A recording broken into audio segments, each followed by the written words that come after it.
Well, good morning. It is for us. I don't know what time of day it is for you, but we want to welcome you. I'm here with Heidi Endicott. Say hello, Heidi. Hi. Hi, everybody. Heidi is just, if I was a cussing woman, I would just say an all-around badass. But I will give you her official title, which is Heidi is an independent sales director with Mary Kay. She has earned 5 cars, earned 5 free vehicles. That's crazy right there. She's been on what Mary Kay calls the court of sales. She can't remember how many times, so I'm going to round it off to 10. And that just means that she sold at least $40,000 worth of lipstick in one fiscal year with Mary Kay. So why is all of this important? Because I've invited Heidi to be my guest today to talk about this thing that women just do not like: selling, sales, marketing, promotions, getting a sale, customer service, having customers, servicing customers, making the ask, dealing with no. These are all things that women hate. They love helping people. They love the product they're selling usually, or the service. Few has just graduated 13 women from our very first inaugural Few Institute of Certified Coaches. And the thing they're the most afraid of is selling. So Heidi recently, we keep in touch a lot about, where she's at in her business. She is amazing. I'm a fan. And I'm a cheerleader. And so oftentimes in June, when it's the end of her fiscal year, she'll give me an update. Hey, here's how close I am to my goal. Why does that matter? Because Heidi knows that when you set a goal and you tell people about the goal, you are much more likely to achieve the goal. Okay, so that if you're taking notes, that's note number 1. So she sets a goal, writes the goal down, and tells people her goal. And I'm just someone that she tells because she knows that I am going to cheer her on and I am going to do my best to help her achieve that goal. Well, she reached out to me in June of this year. And just in the course of text and conversation, these are the numbers she drops on me, friends, okay? So her fiscal year ends on June 30th, which was a Tuesday. She says, on Sunday, I made 57 phone calls. Did you guys get that? On a Sunday, okay? And then she says, on Monday and Tuesday, I made 69 phone calls, 69. She wrapped up her fiscal year with 126 phone calls in 3 days. And she wrapped up her fiscal year earlier than usual, meaning she wasn't still hustling at 11 p.m. Or midnight. or midnight. She had her feet up and was probably enjoying a glass of wine by 7 or 8 p.m. because she killed it, the whole period leading up to that date. But listen, this is what really struck me about her story. Obviously, the numbers, they're astounding. Who does that? Heidi. But here's what was really striking is she wasn't listing the number of texts and emails. Now, she did use text and email as well, but she has been a Mary Kay director for 26 years. Consultant for 26 and a director for 6. Okay. So after 26 years, she knows what translates to sales. Okay. So listen to Heidi today. She made phone calls because she knows what best translates to numbers, to moving product, to helping people, to finding out what people need so that she can help them. She knows what transfers effort into numbers. So today I'm going to talk to Heidi, and you get to be a fly on the wall as I pick her brain and find out who is this unicorn, this magical person, and how did she get her superpowers? Because guys, I've never made 129 phone calls in 3 days, never. And I don't know that I want to, but if I had to do what Heidi had to do, this is what I'm here to tell you. If you have to do what Heidi has to do in your business, doesn't matter what your business is, if you need to translate all your contacts into activity in your business, you need to listen to Heidi. So Heidi, what strikes me the most about what you did, and you do this, all the time. This isn't something you just save for the last 3 days of the year. I mean, Right. you're hustling every single month. So I want people to know that you are not a procrastinator. You don't just set annual goals, you set monthly goals. So you're achieving benchmarks throughout the year. You're just doing whatever it takes to meet that goal in the final stretch, but you've gotten yourself pretty stinking close by the end of June. And so Mhm. what I hear about that, or from that, is an incredible amount of emotional resilience, because isn't sales emotionally exhausting, or can't it be? It definitely can be, especially in the beginning. It's in the beginning of my career, which, by the way, I would like to give everybody hope. I lose track of things quite easily. I am good at numbers, don't get me wrong. I am good at numbers, but sometimes it gets hazy. So actually, I'm close to 10 years as a sales director, 27 years total, but Okay. 10 years as a sales director. I lose count where I got started. I'm not, those dates are in years, like I know my So general area. Does that make sense? you're with your years like I am with counting my children. Got That's right. it. Okay. So you know that there's a general like group of it, and the rest is good. Um and one of the things that is one of my strengths is strategy. So I'm really good at taking a big thing and breaking it down into teeny tiny pieces. Because Mary Kay always said you can eat an elephant one bite at a time, right? So I'm really good at breaking it down. So I have like daily, weekly, monthly, quarterly, yearly goals, and I just break those things down. And this past year, I wanted to make sure that I wasn't doing what I had done before, which is, hey, I need 100 orders or whatever. I didn't even put it out on social media that way because I wanted to make this year different. Okay. So, and then in March, our world was made to be different thanks to COVID. So I actually went old school. So in the beginning of my career, we did not have the internet and computers. And I know it sounds weird, but like we never had that. And at the end of the month, if we had to get orders in, like we drove from Wisconsin to Hoffman Estates, Illinois with our paper orders to turn in at the distribution center. Like that's how we got goals done. Wow. And which sounds like I'm walking in the snow backwards 5 miles. I get it. But the part of that was we did have early cell phones, like the big bag kind, and we would sit in the car and we would take orders as we were driving. Okay. So those are the types of things that we did. But in my early days, and emotional resilience on it, I always took the no personal, because skincare and lipstick is personal. When you have a thing that you sell, your widget that you sell, you don't, like, men don't think about it. God bless men, okay? They're lovely, but men are very black and white thinkers.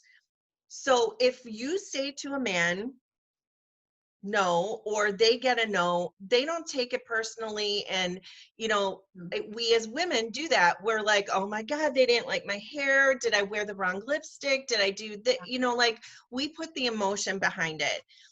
So I'm not going to say think like a man, but I do play that game in my head sometimes to think like a man and not take it personal. So in the beginning of my business, I would call and I would get a no, and I would just be like, and I would get no after no after no, and I would think, oh my gosh, this isn't working. The business isn't Yeah. working. So Yeah. then I reach up to my mentor and I'm like, I don't know what to do, because not all I'm getting is no's. And she reminded me of a deck of cards. So you know how you play cards and you shuffle up the cards, and So she said the numbered cards were always the no's and the face cards were the yeses, because we see faces in Mary Kay, right? So she's like, every Okay. time you get a face card, but you never know. So it could be like number, number, number, number, number. You could have 20 numbers in a row and then get 6 face cards, right? That's such a Which good would be metaphor. I love this. right. So so like you just don't know where the yes is going to come from, but the more no's you get, the more yeses. And I mean, I have story after story of people, not even myself, but like people who, I had a woman who shared her opportunity 100 times before she got a yes. Wow. Like she was in this thing and she got so, then she was like, how many more no's can I get before that? Like, what's the number going to be? And That's so a it good outlook. becomes a game, That's right? less discouraging. Yeah, It exactly. is. It's really, I mean, 100 no's in a row is very discouraging. And it wasn't that she wasn't, but like she reached out to people to keep the encouragement. So I think that's where you and I connect with each other in June, because it's more of an accountability type of thing to say, because we're our own bosses. So I don't have somebody saying to me, you know, you have to get this many phone calls done. But there's a lot of companies out there that they have to make so many phone calls within a day. Telemarketers are a perfect example. And actually Cutco is another company. Not they're a wonderful company to learn sales from. But Cutco, like certain ones, like you have to make so many calls, you have to make so many reach outs in a day if you're going to get paid. And so you could look at it that way and make that your game for your head to say, if I make 50 phone calls today, I know I'm going to get paid somehow, some way. Um, I just think with my business, it's a little bit easier for me to sell, only because who doesn't need a cleanser, a mascara, or a lipstick versus an intangible like coaching. Coaching, you're selling yourself, right? Yeah, which makes it even more Kim, you emotional. sell yourself, right? You sell Mhm. yourself. So I'm selling Kim. So if Kim asks me and I say, no, Kim can say, oh my gosh, she doesn't like me. And it's hard. But versus myself, sometimes where they're like, no, I'm using up what I have in my closet. Okay, fantastic. So, Um, Heidi, can I interject just for a yeah, moment? absolutely. Before I lose this thought, because have I mentioned how many kids I have yet? Yeah. So the brain cells, very precarious. So when you were talking about if I make 50 calls, I'm going to get paid somehow, some way. Mhm. I heard the Go for No authors Andrea Waltz and Richard Fenton say if out of 10 calls you get one yes, and that one yes translates to $500, you Right. didn't make 9 $0 calls and one $500 call. You Right. made 10 $50 calls. So every time you hang up the phone, you say, I just made 50 bucks. I just made 50 bucks. I just made 50 bucks. Right. And I love that because you're not like, then when you make the call that is a yes and you make the 500, it's not this high. And when you get the no, it's not this low. And that's Hmm. what you're talking about. You're talking about taking the extreme emotion out of the process, whether you're selling something tangible or intangible. Right. Exactly. If you can keep your business at a plateau, you're not going to dip high. Absolutely.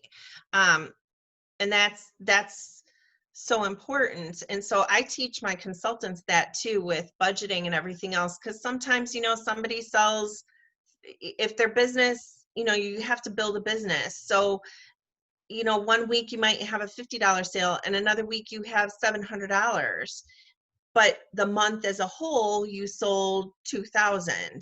So does that mean your low week was considered bad? No, it's just the income that you've brought in to apply to your budget. So it's um it's looking at the bigger picture and understanding that portion of it. But you're right, I would definitely do that. Like, okay, I sold $600 and made 6 phone calls. That's $100 a call. Yeah. Great. So I made $100.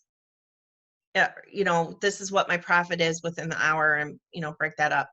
and that helps my brain. So my brain is more, I have to make a game out of things sometimes, because there's the art of the ask.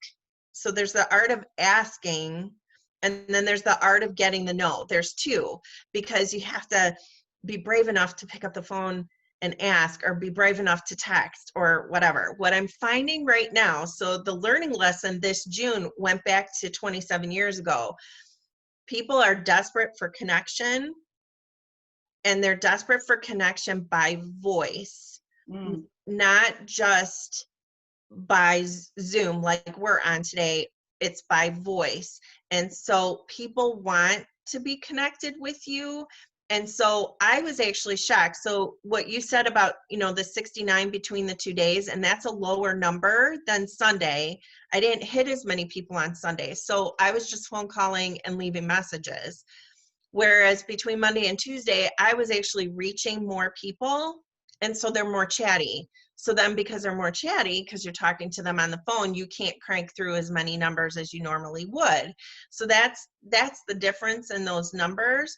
But reaching the people, I start to make more connection. And so that's what makes people stand out in business too. Like, if Kim told me that you, like Scott, like not that this is happening, but like he had an injury at work, or like he had a family tragedy, or something happened, I would make a note of that. And me and my business, I like to handwrite notes and send love notes to as many people as possible to make me stand out as a business person, so that when I do call for the ask, I'm more likely to get a yes than a no, because I've created that connection. Okay, And let so, me bookmark yeah. it. So her touches with the customer are not all sales touches. That's what I want you to hear. So she Right. might reach out and touch a customer 7, 8, 9, 10 times a year, but only a couple of those times are an ask for a sale. That's so important. That's really good, Heidi. Okay, keep going. So in June, in these phone calls, because we are in the times that we are in right now, I found out that 4 of my customers lost their husbands between May 31st and June 20th. Now, I don't read obituaries, so but to find out that 4 women lost their husbands is a big deal. Yeah. And they're like, I'm sorry, I just can't order right now. Well, of course not. You're not gonna buy anything from me, no. But I've sent sympathy cards, and I've, they've ordered from me for years. So the money, it come like that's going to come, but I don't want them to know that. But I would have never known it if I wouldn't have made the phone call, if I wouldn't have called for the ask. And so the ask is just reaching out for the purpose, right? So what is your ask is always my question. So, I mean, I have systems in my business, like I call every single person every single month for their birthday. It's my thing. I train on it. It's a thing. Okay. So it may not be every Mary Kay person's thing. It's my thing, because in what I have found over the years, and especially research with millennials plus, they don't care about company holidays. They don't care about any of that stuff. They care about what's related to them. Okay. And they want, their birthday is a bigger deal than anything else. When I found that out, it affirmed what I already do. But when you call somebody either on their birthday or within the month of their birthday, you may be the only person that has called them. Could be. And I mean, yeah. And I mean, if somebody is not in a good relationship, or if somebody is in a problem at home, you may be the only positive person that's calling them. That's such a good point. You just don't know what people are going through, Heidi. No, So you never ever do. And what if your business was the only positive connection that they have? It could be.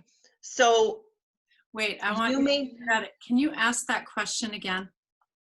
What? Which question? What if Oh, your business What if your business was the only positive thing that somebody had? What if your business was the lifeline of positivity? You just took the word. I literally was going to say I lifeline. mean, it's a lifeline. And so what if, maybe your business, like my business is what puts my bread and butter on the table.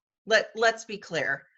I work my business to make money to pay my bills. That there's no gray area there. And by the way, she works her business as her full-time gig. It's not a side hustle. Most women do direct sales or network marketing on the side. Heidi has supported her daughter as a single mother with her Mary Kay income. So, I mean, her decision to overcome the emotional obstacles of sales and of hearing no and of having to pound the stone, so to speak, literally has provided for her family for years. I mean, I just think that makes you a rock star, Heidi. I really do. I have to just sing your praises because that is so difficult. I've done direct sales, network marketing, launched my own business outside of those parameters, my coaching practice and then few, and nothing about any of that is easy. And you No. did it to be the sole breadwinner in your household.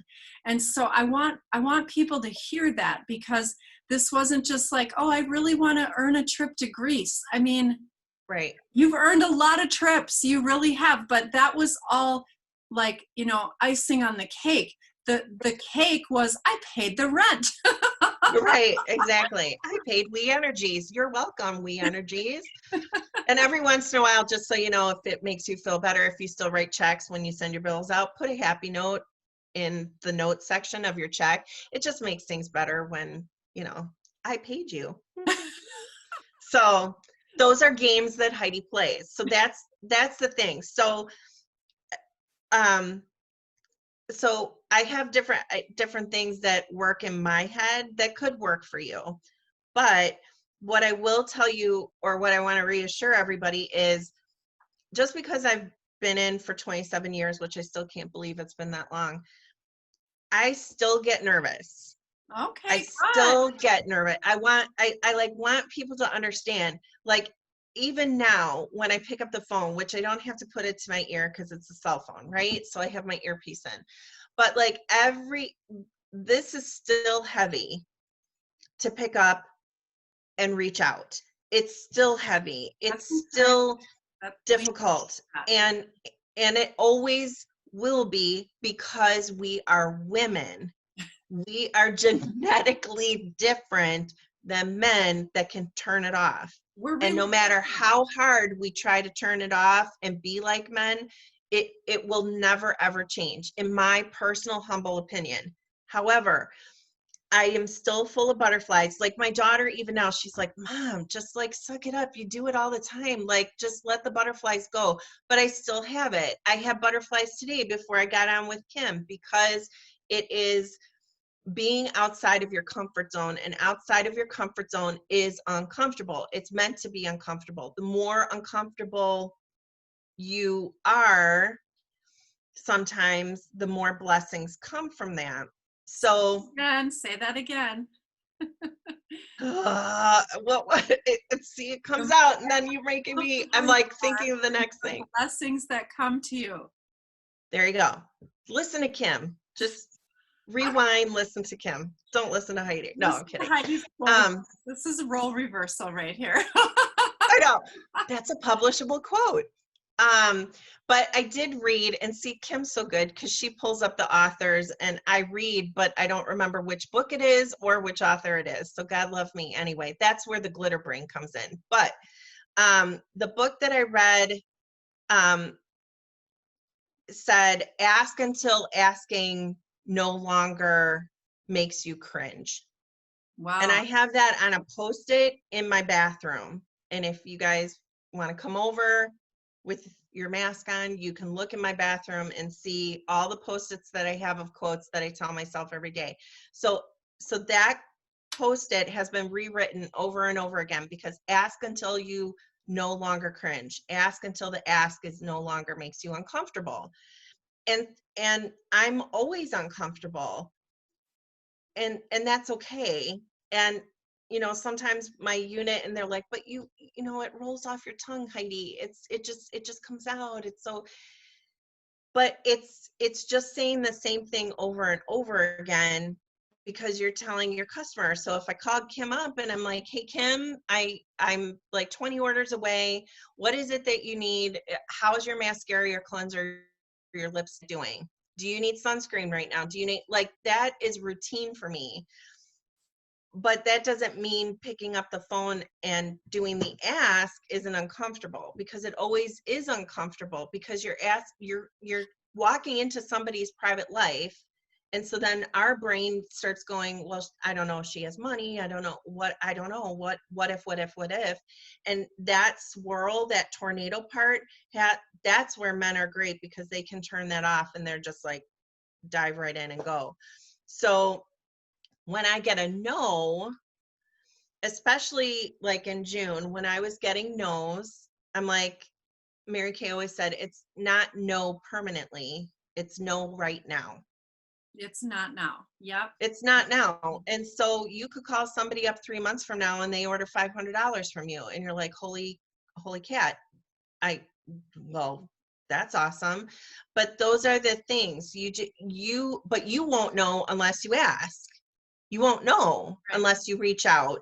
Yeah. And so that's Have you but heard? the game that I play, like, if it this so like, this is your business, right? Like, I have my business, I'm my boss, I'm the CEO, right? But sometimes it's easier to be accountable to somebody else. So when playing those games, to do the ask, to do the reach, to do the call, I say, my boss expects me to do ... today. Whatever that is. My boss expects me to do that. So if you work better being accountable, who can you be accountable to? So like, I have a power partner with me in my business. We work it through Voxer, and it's just a mind thing that we play, where she's like, I did this today, and I'm like, I did this today. These were the things that we had to get done today, and we just said I did it, or I couldn't finish it, or whatever, and I'm doing it tomorrow. And it's an accountability thing to make sure that we stay on top of that. And so if that is something that works, those are the game. That's what I call the game. Those are the games that I play with my head to create that art that is what it is. So back to your point about someone could say no today, but it's a not now. In 3 months, they order $500 worth of product. Have Right. you heard of the 90-day rule in sales? Right. And I don't know if you're thinking of the same thing I'm thinking of, but every 90 days, someone is either coming out of a crisis, entering into a crisis, or at the peak of a crisis. So people's lives truly look totally different every 90 days. Right. And we're so afraid to reach back out in 90 days, thinking it's too soon, I'm going to appear like a nag. And literally every 90 days, the landscape of people's lives has completely changed. Correct. Do we need to talk about the last 6 months? I mean, like, I mean, it's that's why I break things down the way that I do. I don't just do monthly, I do quarterly, because there's a cyclical thing. So in June, I crank things out in June, right? So in 90 days, which is going to be in September, right? No, yeah, September, end of August, September, right? I'm going to see another wave that will come through. So like, sometimes when you're in a dip and you're like, why isn't anything coming? Why isn't anything showing up? Why, like, why is a bad question to ask? But like, that's where the beasts inside my head go, because they go to the why question. But it's like, why? But then I look back. So like July, what was happening? So July, June, May, April, right? What was happening in April and May of this year? Nothing. Everybody was frozen and stuck at home, right? Nobody was doing anything. Everybody was baking and watching Netflix, right? That's what people were doing. So right now for my business in July, there's a little bit of cricket action going because I'm not reaching people. Plus, people are out because they can be out right now. So it's hard to catch people. So that's where I know that I have to move the needle a little bit more, and that's where that strategy brain comes in, because I know I have to ask more people to get the same result that normally I wouldn't, where product launches and other things happen. So there's always a month in a quarter that you might have to push yourself harder and know that. And so it's nice to have leaders that remind you of that, where they say, what were you doing 90 days ago? And then it just kind of, it's what I call an Etch-a-Sketch moment. Do y'all know what Etch-a-Sketch is, people? But an Etch-a-Sketch, you made the design and then you shook it up and it clears, and you start with a blank slate. That's what I do with my brain sometimes, where you're so focused in something and you go, ugh, and you kind of clear the cobwebs and you have a blank slate to start fresh. And so that's where sometimes I have to be like, okay, wait, what was happening 90 days ago? What was happening? And I just had this with a couple consultants because they were whining to me. Well, not whining.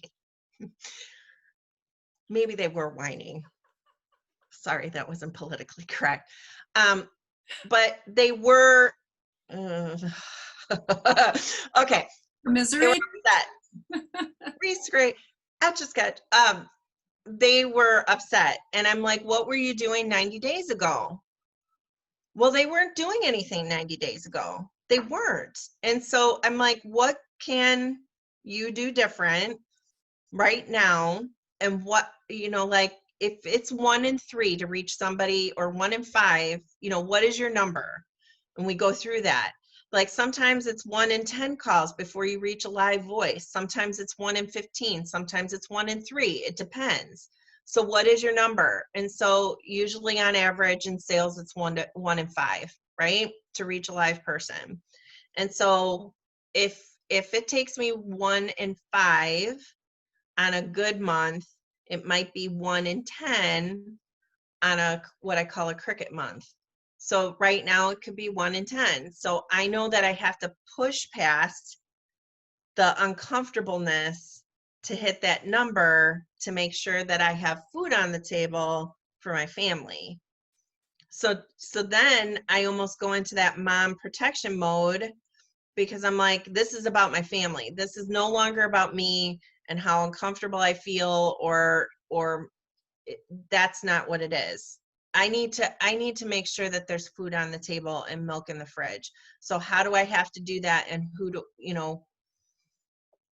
I have to reach out to? Who do I have to call? So sometimes that's an easy way to that's another game. It's a game. I make it a game because I'm a fun and pleasure person. So I make it a game. Other people need to do it in their strengths, how they have to do it, but it's the push past the comfort zone. And oh, we just had a realization, actually. Kim, we should write that down.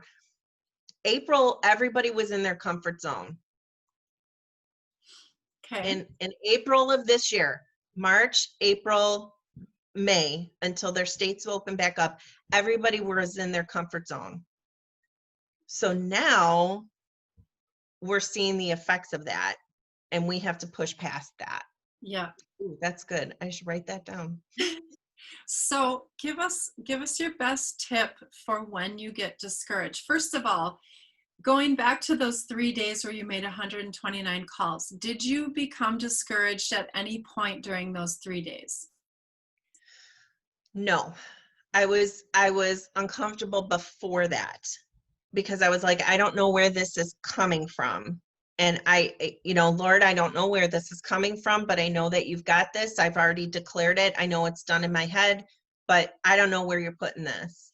So this is on you now, not on me. So I'll do the work. You show me the blessings. Okay. But Heidi needs a bigger, more parade-like realization. Like some people, it's just a little whisper. No, Heidi needs the parade. So I'm like, I need some kind of parade for you to tell me that I'm on the right path.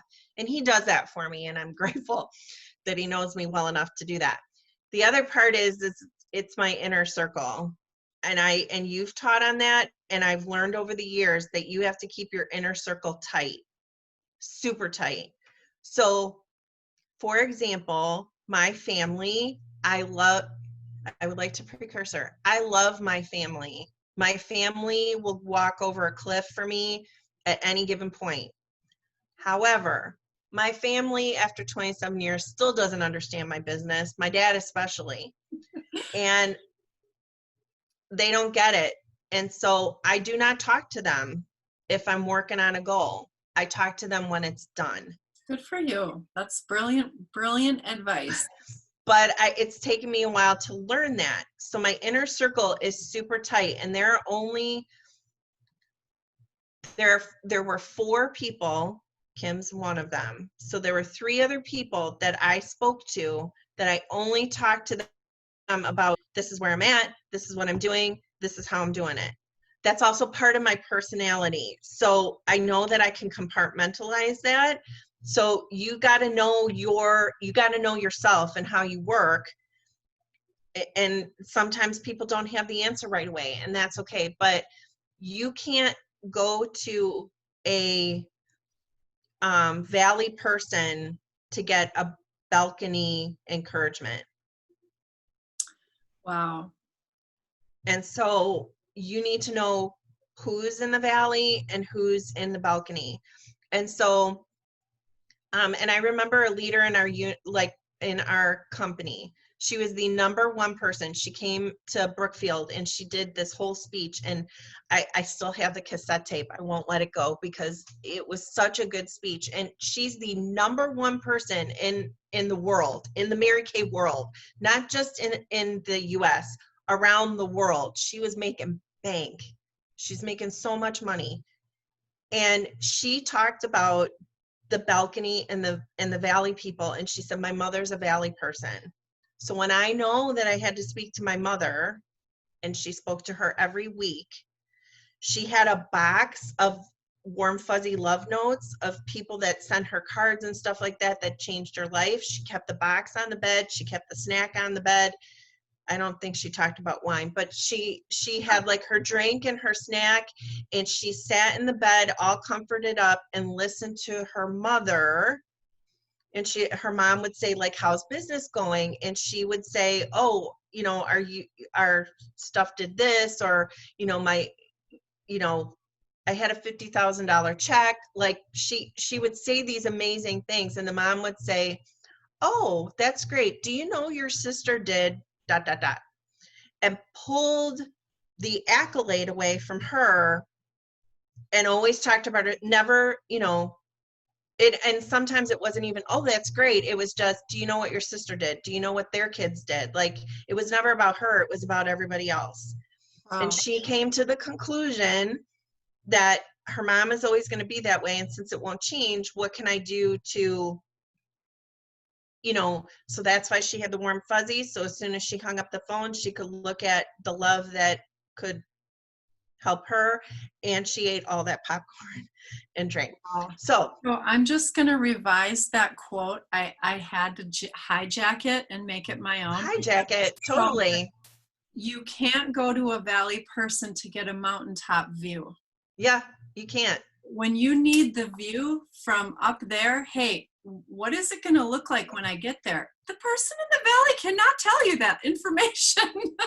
They live in the lowlands. They don't know what it looks like up there, and that's part of their problem. Right. And in that inner circle, you have to know the people in your inner circle and how they support you too. So like, I don't go to a certain, like, you need to know who your kick in the pants person is. The person who's like, oh baby, it's okay, you're so awesome, I love you, you're cotton candy on a happy day, I love you.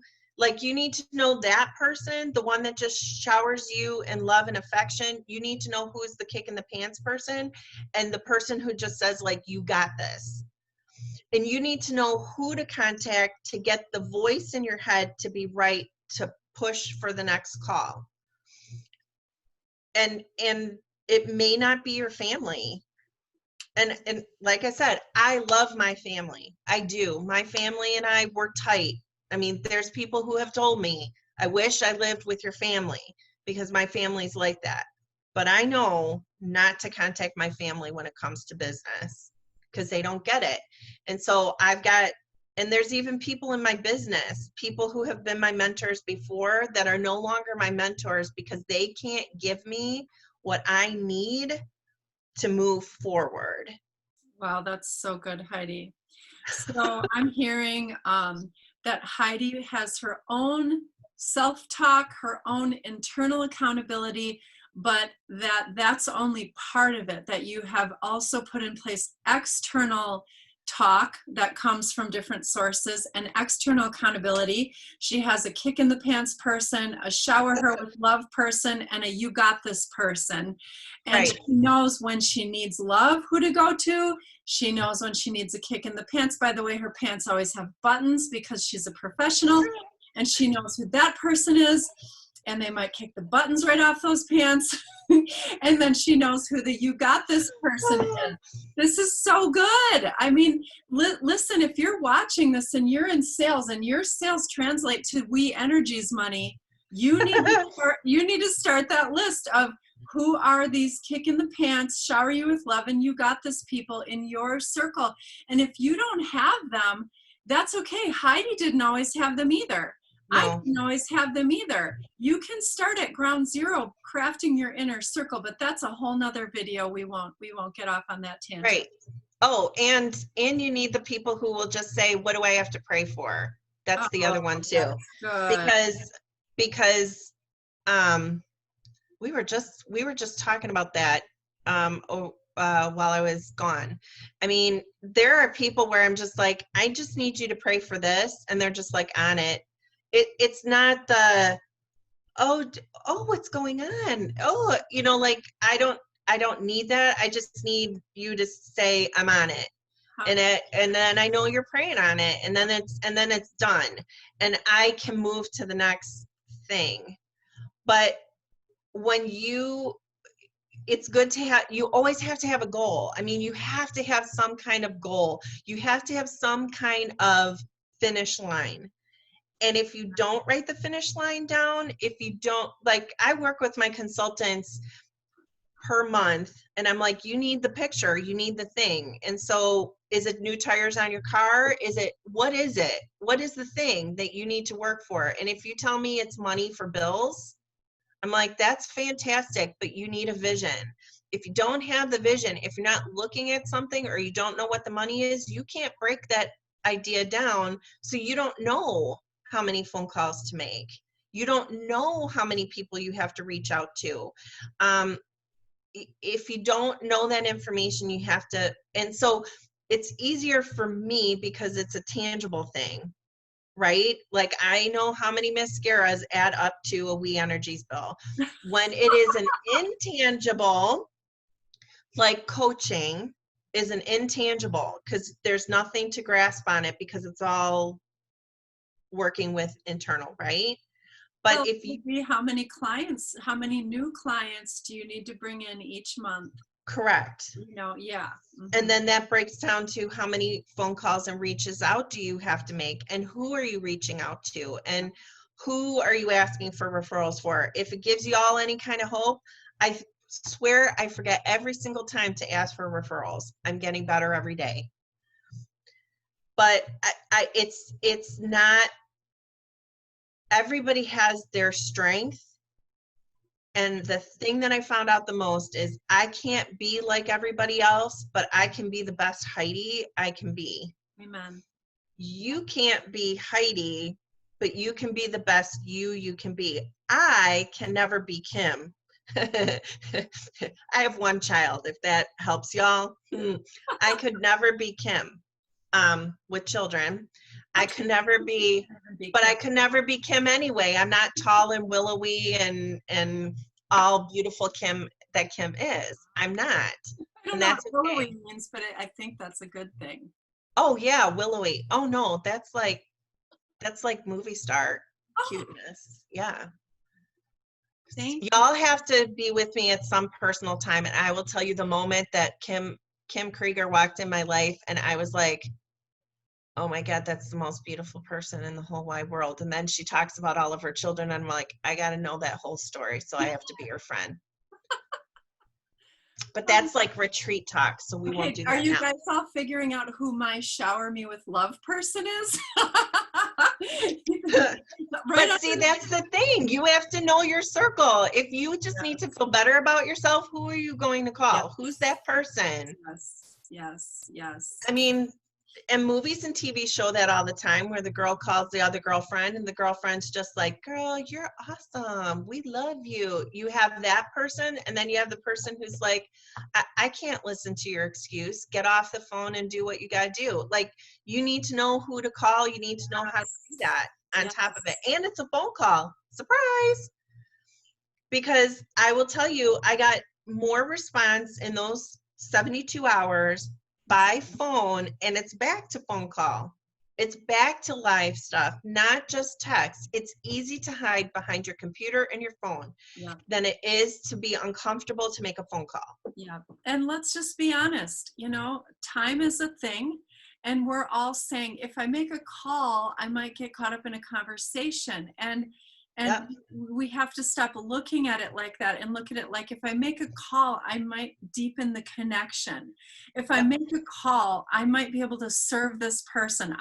If they answer, I guarantee you can serve them better than if you would have texted them, because it's in conversation that you learn how you can best serve people. Heidi, there's something else you do that you're so good at. So whenever I need something, either you have the file at the tip of your fingers, or you just have an ironclad memory. You know all the products I use. And so you say to me, how are you doing on the oil-free makeup remover? How are you doing on the mascara? How are you doing on the eyebrow gel? Do you need any blah, blah, blah? And some people call that upselling, because I True. just say, hey, I need one thing. And so you might look at that as upselling, but actually when you get to be our age, and it doesn't matter how old you are, if you have 12 children, you need other people's memory cells, okay? It's So true. when she does that for me, I'm like, she is going to help me remember. Like I wasn't thinking, I'm in the middle of a busy day. I remembered my mascara is getting dry. I better quick order some before I throw this one across the bathroom. I'm not thinking about the other things I might need. I'm not thinking about, hey, I could save on shipping if I get them all now. She's thinking about that for me. So, and it never comes off as salesy or pushy. It comes off like you're meeting a need. And that's what I want to stress for people, that whether your business is makeup, coaching, a nutritional product, what you're doing and what you're bringing to the table is meeting a need, or people wouldn't be buying it from you. So stop thinking about it in terms of selling and think about it in terms of meeting a need and serving. And Right. Heidi, give us your best tip on how to mentally change that paradigm from selling to serving. Selling to serving.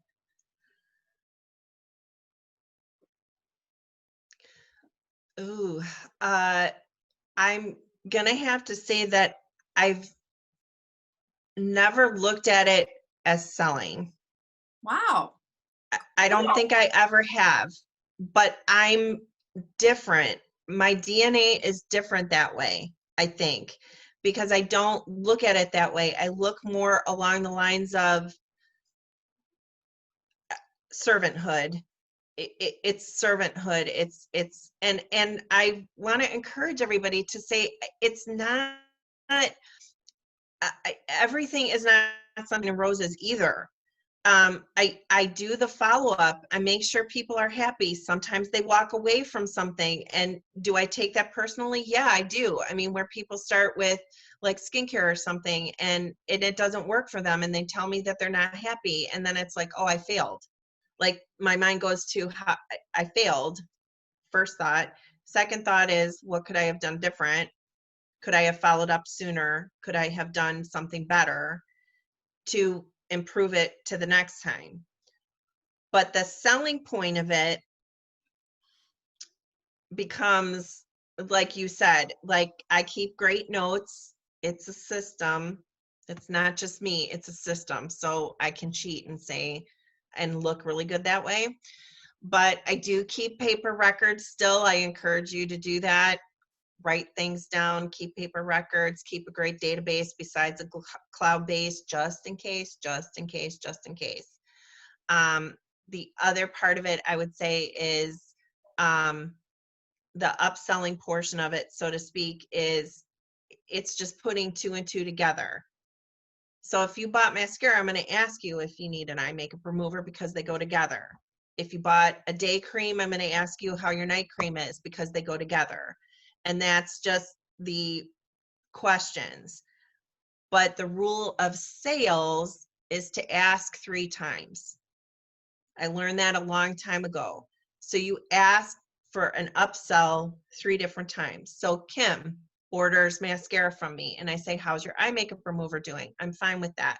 Okay, that's great. How is your eyeliner doing? How's your eyeshadow doing? Because it's all related to the eyes because she's already making the sale for that, right? So how's your eyeshadow doing?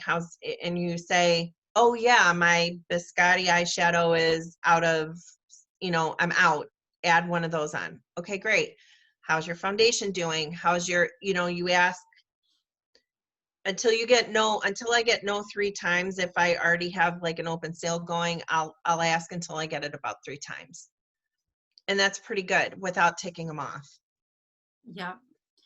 Well, listen, I want to share some statistics with our viewers here really quick, and then we're going to wrap up. You said to ask for the upsell 3 times.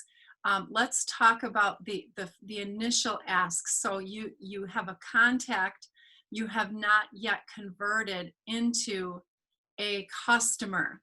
Okay. I want to share these very compelling numbers with you, and then you guys can just chew on this. So and we can post these along with the video because you probably, well, that's a lot of numbers, but listen, no doesn't mean never, it means not yet. Listen to these statistics.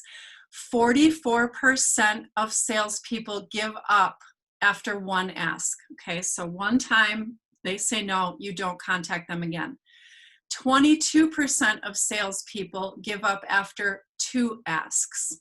Okay, they say no twice, that's all I can take, I'm not asking them again.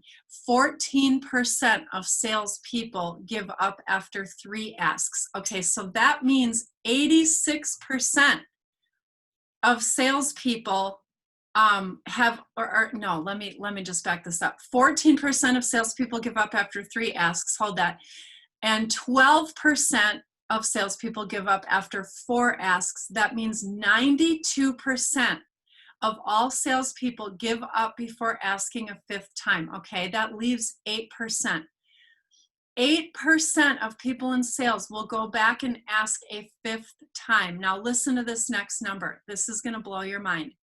60% of consumers say no 4 times and say yes on the 5th time. Yep. 6 out of 10 of the people you're contacting today are going to say no 4 times and yes on the 5th time, but only 8% of salespeople will ask 5 times. Me and Heidi have a question for you today. Will you be one of the 8%? Will you be one of the 8% that continues to reach back and ask if something's changed? How are you doing? Is it different than last time? Is your circumstance different? Are your needs different? Is your skin different? Is your health different? Is your life different? You don't have to just go, hi, will you buy from me this time? Right. Okay, that's number 3. I'm going to ask you if you'll buy from me 2 more times, and then you're going to say yes. No, the touches are personalized. They're concerned. They're inquiring of the person's situation, life, need. They are service oriented. And on that 5th ask, 6 out of 10 people are going to be a yes. Heidi, have you found those numbers to be pretty stinking accurate? Very accurate. And so when you, and just circling back to what Kim said before, where you feel like you're calling too often, that's usually on you, unless you're calling somebody every single day, and driving them crazy. If you're calling them once a quarter, they're going to be like, oh, like, it's been so long since I talked to you. And then it's also a system too, where they're almost, if you're calling them once a quarter, they're going to expect that, like, oh, it's coming up. So like, as my stuff's running out, I'll just remember when they call. So it becomes a system, which is easy, but that is very, very true. Very, very true. And so it's how you follow up with them after all of those no's to, to feel comfortable. And again, it's not about us, it's about them. So if we put it on them and say, what can I do to serve you today? And one thing is us being few women that I never did in my business before, but I am doing now, especially since people were at stay at home for so long, is how is your family doing? Is there anything I can pray for you right now? Because you know what? Sometimes people need that. And when they know that you were brave enough to ask that, sometimes that breaks the other wall down and they say, I need this vitamin supplement. I need to do something to take better care of myself.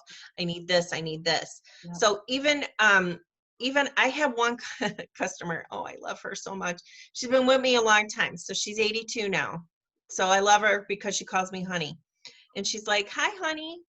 And when I said, how's your skincare doing? Because how's everything going? I'm not leaving the house, so I don't need makeup. And I said, okay. Is there anything, has your skin changed? If you're wearing a mask, is your skin changed? Like I asked these questions to make sure, right? And she's like, no, honey, I don't need anything right now. I'm not leaving the house. And then I said, okay, is there anything that I can pray for you right now?